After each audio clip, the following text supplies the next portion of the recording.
Hello bachcho, let's see this question. For a reaction A gaseous plus B gaseous giving C gaseous plus D gaseous, the initial concentration of A and B are equal, but the equilibrium concentration of C is twice that of equilibrium concentration of A.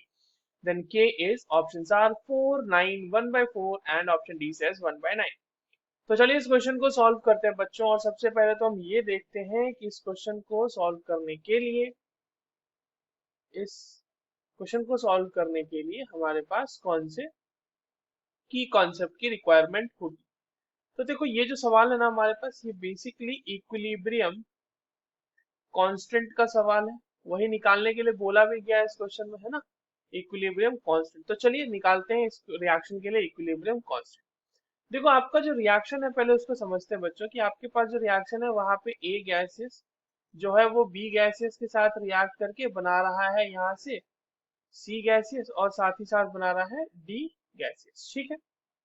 अब जब T0 की बात कर रहे हैं हम, यानी कि इनिशियल कंसंट्रेशन की बात कर रहे हैं, तो T0 पे बच्चों लेट्स से इसका हमारे पास x कंसंट्रेशन था, तो इसका भी x होगा। स्टोइचियोमेट्रिकली हम लोग इसको इक्वेट कर रहे हैं, और वहां पे इसका कंसंट्रेशन 0 और 0 है।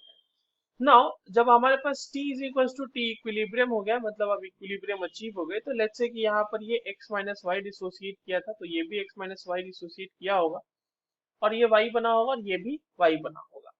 अब सवाल आपका ये कह रहा है, अकॉर्डिंग टू क्वेश्चन आपको ये कहा जा रहा है कि y जो है ना, जो इक्विलिब्रियम कंसंट्रेशन ऑफ C है, that is twice the equilibrium concentration of A, यानी कि 2 इंटू एक्स माइनस वाई। और इसको थोड़ा सा आप सॉल्व कर लेंगे बच्चों, तो ये आ जाएगा y is equals to 2x minus 2y, और इसको और थोड़ा सा सॉल्व कर लेंगे तो यहाँ से x की वैल्यू आ जाएगी 1.5y। ये आ गई बात हमारे पास। अब इक्विलिब्रियम कांस्टेंट निकलेगा कैसे, तो k is equals to concentration of C into concentration of D divided by concentration of A into concentration of B। ये हो गया बच्चों।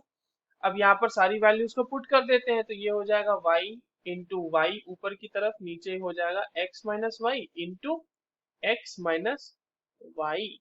तो इसको मैं इस तरह से लिख सकता हूँ कि y upon X minus Y का ये होल स्क्वायर हो गया, क्योंकि ऊपर भी y स्क्वायर हो जाएगा और नीचे x माइनस वाई का होल स्क्वायर हो जाएगा।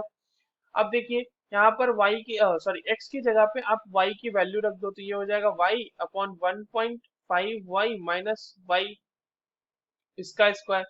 This will be y upon 0.5y इसका होल स्क्वायर। अब देखो y से y कैंसिल, और ये हो जाएगा 1 अपॉन 0.5 का whole square, that will be equals to 4। तो इक्विलिब्रियम कांस्टेंट की वैल्यू यहाँ से आ गई बच्चों 4। So the correct answer for this question will be option A. I hope you understood this well. All the very best.